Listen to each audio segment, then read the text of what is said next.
I used to believe family meant safety, love, and belonging, but that belief died the night my parents told me to pack my things and leave.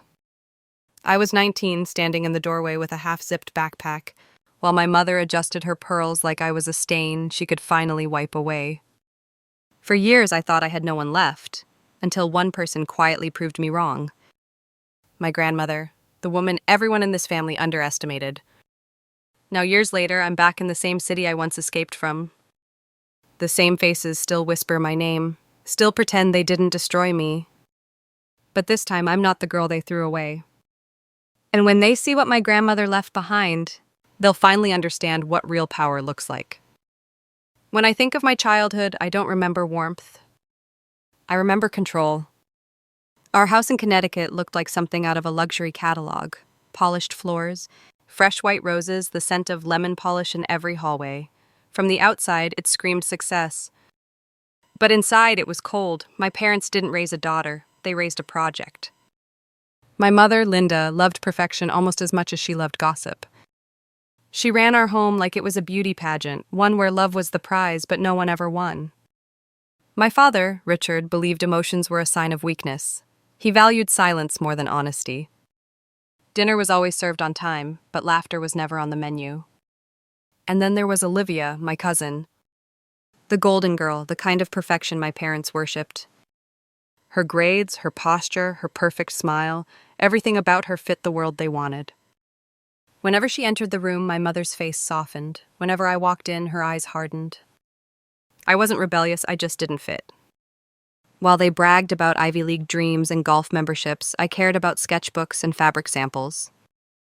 I spent nights sketching dresses on my bedroom floor, imagining a world where beauty came from truth, not status. My father called it a hobby for bored girls. My mother called it embarrassing. The moment I told them I wanted to study fashion design, something in their eyes shifted, like they'd just discovered a stain on the family portrait. From that day, every dinner became a quiet battlefield. My father's comments were daggers wrapped in politeness. My mother stopped saying my name altogether. The breaking point came on the day of my high school graduation. I walked downstairs wearing the dress my grandmother had given me, ivory cotton with lace cuffs, hand-sewn in her Paris studio. My mother stopped me halfway. "You're not wearing that," she said, smiling tightly. "It's outdated." She reached for my shoulder, her nails digging in just enough to hurt. "Go change, Emily. You represent this family, not her." Her, she meant my grandmother, the one woman in this family who still treated me like I mattered. I wore the dress anyway. That night after the ceremony, my father handed me an envelope and told me it was time to grow up. Inside wasn't money, just a single piece of paper, my eviction. My own parents were cutting me off completely. No home, no support, no family. I packed a duffel bag with 2 shirts, my sketchbook, and the only thing that still felt real, the pearl necklace Grandma Margaret had given me when I turned 16. My mother once called it too sentimental. Maybe it was. But when I closed that door behind me, I realized it was the only piece of love I had left. I didn't know it then, but those pearls would outlast everything. The house, the pride, and even the people who taught me what cruelty really looks like. That night, I sat in my car parked 2 blocks away from the house I no longer belonged to. The engine was off, but the radio light flickered against the windshield, soft and blue. Outside, the windows of our mansion glowed with laughter. My family was celebrating Olivia's early admission to Yale. My name wasn't mentioned once. I remember gripping the steering wheel so tightly my hands ached. The world outside that car felt rich and warm, but inside it, I was invisible. I scrolled through my phone, staring at text messages I would never send. "I'm sorry, I'll come home, I'll change." But deep down, I knew nothing I did would ever be enough. For the first few weeks I slept in that car, a beat-up silver Honda parked behind an old laundromat in Bridgeport. I showered at a public gym, ate instant noodles, and worked part-time folding clothes at a thrift shop. I learned to stretch $10 across 3 days. I learned that humiliation has a smell: detergent, dust, and tears. Every night, I wore the same pearl necklace, even when I slept. It wasn't vanity, it was survival.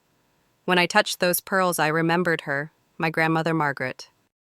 The only person who had ever looked at me and seen more than failure. I could still hear her voice from years ago. Don't let their noise drown your own rhythm, Emily. Back then, I didn't understand what she meant. Now it was the only sentence keeping me alive.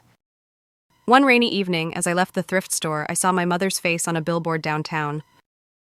It was for a local charity gala, Linda Grant Foundation for the Arts. I stood there drenched, staring at the word arts printed in gold letters, and something inside me snapped. The same woman who mocked my dreams was now using them for status. I wanted to scream. Instead, I went back to my car, opened my sketchbook, and started to draw. Not because I had a plan, but because I needed to remember who I was before they broke me. The pencil trembled in my hand, but the lines came alive, raw, imperfect, real. Days turned into months. I picked up shifts at a coffee shop, then another at a fabric store. My coworkers didn't know I had once lived behind gates in marble. To them, I was just Emily, the quiet girl who always drew on napkins during lunch breaks. One morning, after my shift, I found an envelope tucked under my car's windshield wiper. I thought it was a parking ticket. It wasn't. It was an invitation, handwritten, sealed in ivory paper, faintly scented with roses. My heart stopped when I saw the name signed at the bottom. Margaret Grant. It simply said, "Dinner tomorrow, 7 p.m., come as you are." I read that line a dozen times, standing in the cold. I didn't know how she'd found me. I didn't know what she wanted. But I knew one thing. After months of silence, someone had finally remembered my name.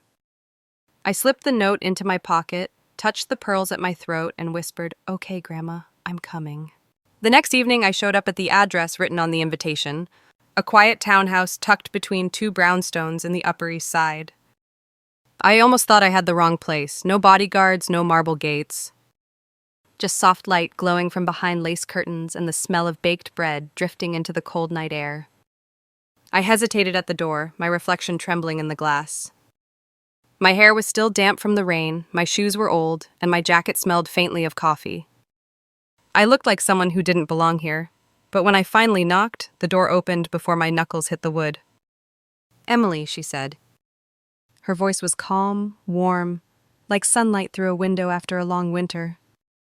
Margaret Grant hadn't changed much. Her silver hair was pinned neatly, her linen blouse pressed, and her posture still carried that quiet authority people mistook for arrogance. But her eyes, they softened when she saw me. I tried to apologize for how I looked. She just waved her hand. "Don't," she said. "I asked you to come as you are." She led me inside. The house was small but filled with life. Paintings, fabric rolls, half-finished sketches pinned to corkboards. It wasn't the empire I remembered visiting as a child. It was something more human, more hers. We sat at a wooden table with chipped edges and shared soup she'd made herself. For the first time in years, I ate without pretending to be someone else. "You know," she began, stirring her tea, "when I was your age, I was told I wasn't enough, too." Her gaze held mine. "They said a woman couldn't run a company. That I was too emotional, too fragile, too ambitious. They were half right. I was emotional, I was ambitious, but fragile." She smiled faintly. "That part they invented." I didn't realize I was crying until she reached across the table and took my hand. "Emily," she said softly, "you didn't fail them, they failed you." For weeks after that night, I kept returning to her townhouse. Sometimes we cooked together, sometimes we worked in silence. She let me sketch beside her while she reviewed designs for her fashion house, Margaret Atelier. I learned how fabric could speak, how lines could hold stories. She never lectured me, she simply lived in a way that made me want to learn. One evening, as I packed up my things, she handed me a small leather-bound notebook. It was old, edges worn smooth like it had been opened 1,000 times. "It's yours now," she said. The cover was embossed with gold letters, "Vision defines legacy." I looked up, confused. "Everyone leaves something behind," she said. "Some leave money, others leave lessons. But the rare ones," her voice dropped to a whisper, "they leave vision. That's how you outlive the ones who underestimated you." That night, I rode the subway back to Brooklyn, clutching that notebook like it was oxygen. The city blurred by outside the window. Lights, shadows, strangers. For the first time since I'd been kicked out, I didn't feel lost. When I got home, I opened the notebook and saw her handwriting on the first page. "Your strength will make sense one day. Until then, keep building." I didn't know it yet, but those words weren't just comfort. They were a warning, one I wouldn't fully understand until the day she was gone. The last time I saw my grandmother alive, she was sitting by the window, sketching a new handbag design on parchment paper. The sunlight caught the pearls around her neck, the same kind she'd given me years ago. She looked peaceful, too peaceful. I didn't know peace was the first sign of goodbye. That day, she told me she had a headache and asked me to make her tea. I remember the smell of chamomile filling the air, the whistle of the kettle, the faint hum of the city below. When I turned back, she was smiling at me. "You've grown into your own rhythm," she said softly. "Don't lose it for anyone." 2 days later, I got the call. It was from her housekeeper, voice trembling. "Miss Grant, she's gone." Everything after that felt like static. The drive to the hospital, the sterile white halls, the words cardiac arrest. I stood beside her hospital bed, holding her cold hand, tracing the lines of her palm like I could read one last secret there. But the truth was simple. The only person who had ever truly seen me was gone. The funeral was small, private, and filled with faces that didn't deserve to be there. My parents arrived in black designer coats, crying just loud enough for the cameras. My mother clung to Olivia like a prop. My father shook hands with every guest as though this were another business deal. I stood apart, my hands in my pockets, clutching the leather notebook she'd given me. When the pastor spoke about family unity, I almost laughed. The only unity here was in greed, everyone already wondering what they might inherit. After the service, I lingered by the casket long after everyone had left. The roses on top were white, but already beginning to brown around the edges. "You kept your promises, Grandma," I whispered. "I'll try to keep mine." For weeks after the funeral, I couldn't sleep. Her townhouse felt hollow without her humming, without the smell of fresh bread. I visited sometimes just to breathe the air she'd once lived in. The company, Margaret Atelier, released a public statement calling her a visionary. My parents shared it on social media, pretending grief in captions written by their PR manager. Life moved on for everyone but me. One afternoon, I was sitting in a coffee shop in Brooklyn, sketching without purpose, when an older man approached my table. He wore a navy suit and carried a leather briefcase. His presence felt official, too official. "Miss Grant?" he asked. I looked up, wary. "Yes?" He extended an envelope, embossed with a gold seal that made my stomach twist. "My name is Daniel Pierce. I'm your grandmother's attorney. She requested that I deliver this to you personally." I hesitated, my fingers brushing the thick paper. "What is it?" He smiled faintly. "An invitation and a reminder." I opened it right there, my heart hammering. Inside was a letter written in her perfect cursive. "My dearest Emily, if you're reading this, it means my time has ended, but your story hasn't. Come to the county courthouse next Monday at 10 a.m. You deserve to hear what I left behind." For a moment, the world went still. The sound of coffee machines faded, conversations blurred, and all I could hear was my own pulse. I read the line again and again, the words blurring through tears. She'd thought of me. Even in death, she had planned something bigger than I could understand. When I finally looked up, Daniel was still watching me with a kind, steady expression. "She was very proud of you," he said. I swallowed hard. "Did she tell you what this is about?" He shook his head slowly. "No, Miss Grant, but she called it the chapter they'll never see coming." Outside, the city kept moving, taxis honking, strangers rushing by. But for me, time had split in half, before that letter and after it.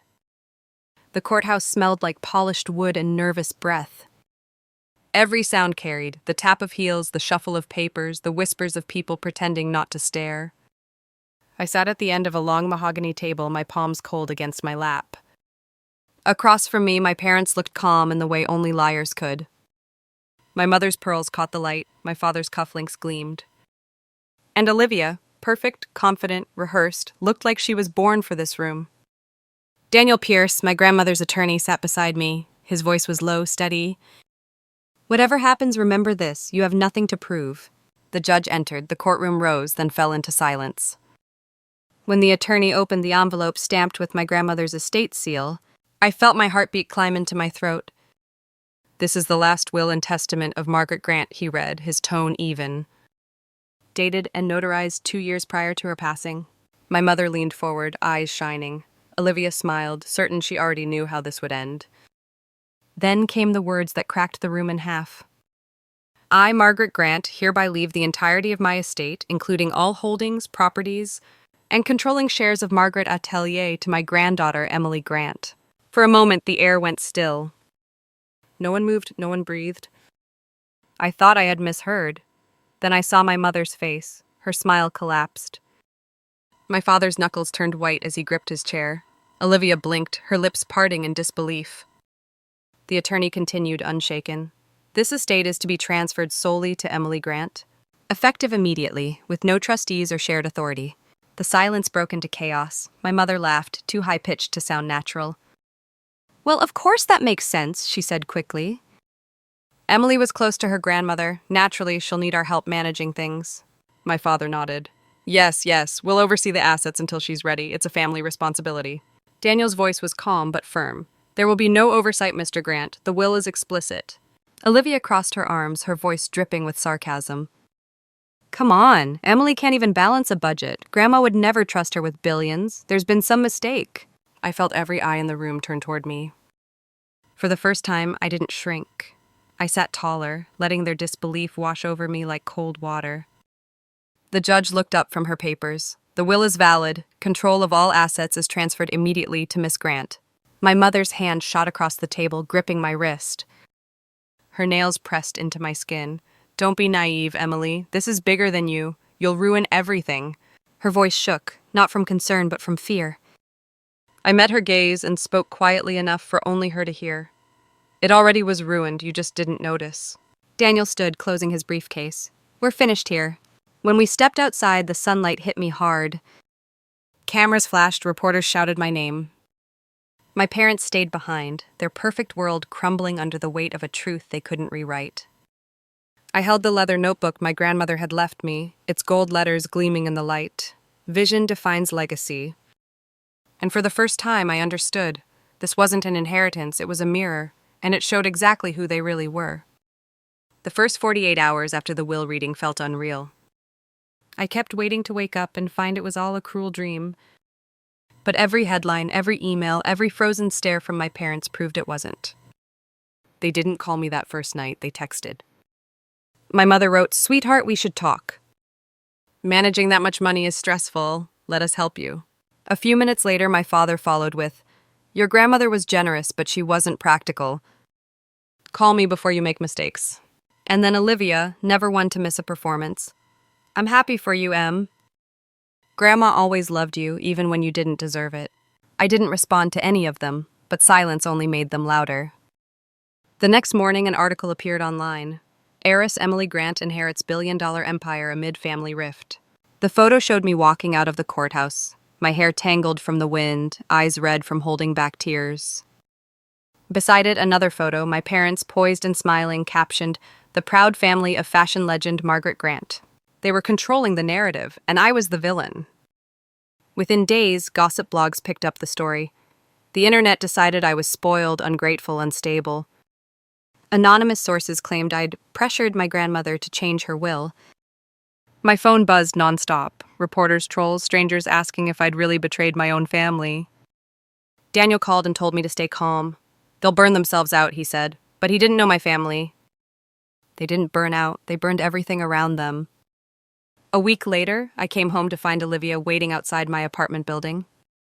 She was wearing designer sunglasses and that same perfume my mother loved, the one that smelled like money and guilt. "Can we talk?" she said. I almost laughed. "About what?" She lowered her voice. "You're out of your depth, Em. You've never handled money, never led a company. Grandma made a mistake, and you know it. Let Dad and Mom take over for now. You can still keep your little share." "My little share?" I said quietly. She tilted her head, pitying me like she used to when we were kids. "You don't belong in that world. You were always the charity case." I didn't argue. I just opened the building door and let it slam behind me. By the end of that week, the threats turned subtle. Someone tried to access the estate's primary account. Daniel caught it before it went through. Someone else leaked internal memos from Margaret Atelier, claiming the company was in chaos under new ownership. But what hurt most wasn't what they did in public, it was what they said in private. Old friends stopped returning my calls. My landlord hinted that maybe I should move somewhere more discreet. At the grocery store, I overheard two women whispering, "That's her, the granddaughter who stole it all." One night, I sat in my apartment, lights off, scrolling through the endless storm of headlines and lies. My chest ached in that familiar way, the one that said I was close to breaking again. And then my eyes landed on the leather notebook sitting by the window. I opened it, searching for something, anything that made sense. On the next blank page, I started to write. Not sketches this time, words, memories, truth. If they wanted a war of stories, I would give them one, but not the kind they expected. Still, in the quiet between sentences, another feeling crept in, a whisper of something colder, stranger. I couldn't shake the sense that my grandmother had known this would happen, that she'd left me more than just money and a company, something hidden. I glanced across the room at the old framed mirror I'd brought from her townhouse. For the first time, I noticed a faint crack along its edge, a glint of light catching where the wood met glass. It felt like it was waiting for me. For days, I couldn't stop staring at the mirror. It sat against the wall across from my desk, tall and elegant, framed in dark mahogany with tiny cracks spidering along the edges. My grandmother had owned it for decades.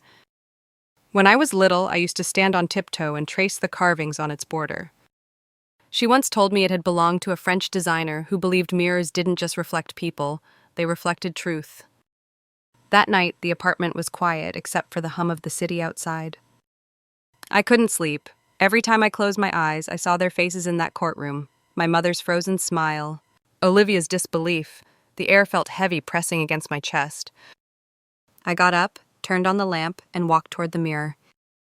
The surface caught the light, and for a second it almost looked alive. I knelt down, running my fingers along the bottom edge of the frame, and felt something rough. A small groove in the wood, too straight to be random. Curiosity turned to instinct. I pressed gently, and a hidden latch gave way with a soft click. The frame shifted forward, my pulse quickened. Behind the mirror, a narrow compartment had been carved into the wall. Inside, wrapped in a faded silk cloth, was a small wooden box. My hands were shaking when I opened it. Inside were several sealed envelopes, a flash drive, and a note written in my grandmother's elegant handwriting. It said, "If you're reading this, then they've already turned on you. Don't be afraid, you have more power than you think." The next line stopped me cold. "The documents inside will prove what they've tried to hide. Protect them and protect yourself." I slid the flash drive into my laptop, heart hammering. The screen flickered, then filled with files, contracts, emails, letters, all signed by my parents and Olivia. Transactions moving money from Margaret Atelier into fake charities, shell companies, hidden accounts under my father's name. Even the Linda Grant Foundation for the Arts was nothing more than a tax front. They hadn't just wanted my inheritance, they'd been stealing from my grandmother for years. I felt sick, furious, heartbroken. Daniel came over the next morning. He didn't speak at first, just read through the files with a tight jaw. When he finally looked up, his expression was grave. "Emily, these documents could destroy them. Do you realize what this means?" I nodded, my voice barely above a whisper. "It means she knew." He exhaled slowly. "And she trusted you to finish what she couldn't?" The truth hit me like a storm. My grandmother hadn't just left me her empire. She had left me her unfinished war. We spent hours organizing everything. Daniel drafted statements, secured backups, and sent encrypted copies to the estate's legal archive. But as the sun went down, I found myself staring back at that mirror again. For years, I had avoided my reflection, afraid of what I'd see, a disappointment, a failure, a mistake. But that night, when I looked into the glass, I didn't see that girl anymore. I saw her strength, her quiet fury, her blood. And behind my own reflection, for the briefest second, I thought I saw her, my grandmother, smiling, not haunting, not sad, proud. I touched the frame and whispered, "I found it, Grandma. I know what you did." But as I turned away, my phone buzzed on the table. A message from an unknown number. "You think we won't find out?" My breath caught. Another text followed, seconds later. "You have no idea what you've started." The mirror's reflection flickered in the light, and for the first time, I wasn't sure which side of it was more dangerous. The messages kept coming for 2 days straight, different numbers. Same tone, threats wrapped in sarcasm. They weren't just angry anymore, they were scared, and that gave me clarity. Daniel wanted to go to the police, but I told him to wait. "If we move too early," I said, "they'll bury the trail.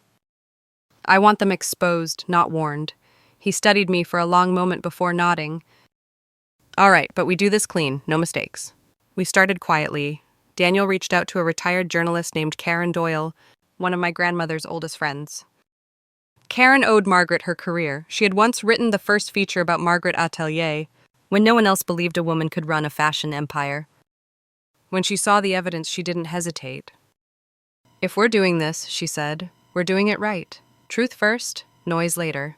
For a week, we prepared. I stayed up late, cross-checking bank records, rewriting timelines, highlighting every signature, every transfer. It felt like building a case, not just for myself, but for the woman who had believed in me when no one else did. On Friday morning, Karen published the story. The headline read, "Family Betrayal Behind the Empire, Fraud Inside Margaret Atelier."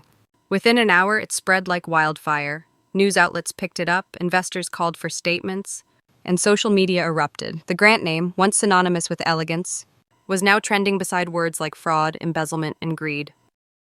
By noon, my father's company website had gone offline. My mother's charity page was flooded with angry comments demanding refunds. Olivia deactivated all her accounts. But the silence that followed was worse, because silence meant they were planning something. That night, I was in my apartment when the intercom buzzed. Daniel was downstairs. When I opened the door, he stepped in, his face tense. "They've filed a petition," he said. "They're claiming you're unfit to manage the estate. Mental instability, emotional distress, manipulation by outside influences." I stared at him. "They're trying to take it back." He nodded grimly. "They think if they can't beat you in the press, they'll beat you in court." For a moment, fear pulsed through me, but then something steadier took its place. Resolve. "Then we'll give them a court case they'll never forget," I said. Over the next few days, Daniel and I gathered everything: voice recordings, emails, the original digital backups from the flash drive. We organized a timeline that showed exactly how the thefts began, the fake charities, the shell companies. Daniel even reached out to the forensic accountant who had once worked for my grandmother. When he saw the records, he agreed to testify. The night before the hearing, I sat at my desk staring at the mirror again. My reflection looked different now, tired, yes, but stronger. I thought about the girl who had left her parents' house with a duffel bag and a broken heart. I thought about my grandmother sitting by that window, sketching until her hands trembled.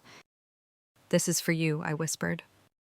The next morning, the courthouse steps were crowded. Reporters shouted questions as we walked in. My parents stood at the entrance with their lawyer, faces painted with false concern. Olivia avoided my eyes. Inside, the air was heavy with performance. Their attorney spoke first, his voice rich with pity. "Our clients are simply concerned for their daughter's well-being," he told the judge. "She's inexperienced, unstable, overwhelmed by the sudden wealth. They wish only to protect her and honor the legacy of the late Mrs. Grant." When it was our turn, Daniel stood slowly. His tone was calm, surgical. He presented the documents one by one until the room went silent. Each file, each signature, each stolen dollar played on the screen like confession. By the time he finished, my parents' expressions had hardened from control to panic. Daniel turned toward the judge. "Protection, Your Honor," he said, "does not look like theft." I didn't need to say a word. When the judge adjourned for the day, my mother brushed past me, her voice low and trembling.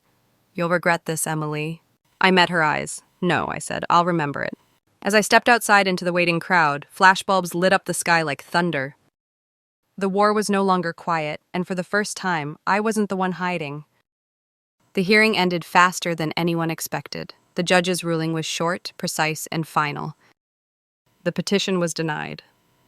My parents' attempt to reclaim the estate was declared frivolous and malicious. For a moment, no one in the courtroom moved. Then the gavel came down, a single sharp sound that felt like closure. My mother's face went pale. My father stared straight ahead, his mouth tightening into a thin line.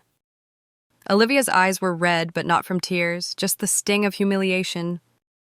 Daniel touched my shoulder lightly. "It's over," he said. But he was wrong. It wasn't over. It was only different. When I stepped outside, flashes exploded around me. Reporters shouted questions I didn't answer. The courthouse steps felt endless, the sound of camera shutters clicking like applause for a victory I hadn't come to celebrate. I wasn't here to gloat. I was here to breathe again. The days that followed moved quietly. The press shifted to new scandals and the frenzy faded. My parents retreated from public life. My father resigned from his firm. My mother's charity lost its sponsors and quietly dissolved.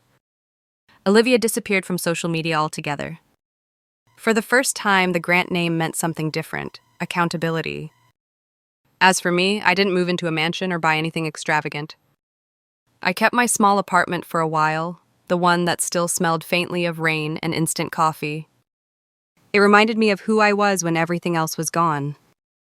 With Daniel's help, I reopened Margaret Atelier under a new direction: sustainable designs, women-led teams, and scholarship programs for students who couldn't afford design school. It wasn't about repairing an image, it was about honoring a promise.